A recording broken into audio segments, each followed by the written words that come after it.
go ahead and clean up, put your tools away. And as you can tell, this really isn't a hard install. It takes only a few simple tools. And really, it's about the same amount of effort as you would changing a tire.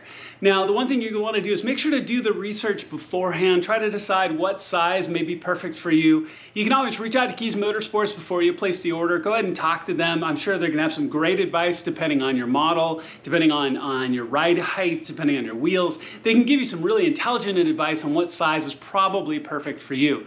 Now, the other thing I did is I took all of my OEM bolts. I took one of my boxes. I took the bolt trays out, put all the bolts in one, turned the bolt tray the other way, and put all the bolts in here, including my locks, right? Because I've got those locking hubs as well. So I put everything in one place so I don't lose them, just in case I ever want to switch back or want to change my setup. I know where all my parts are and I won't lose them.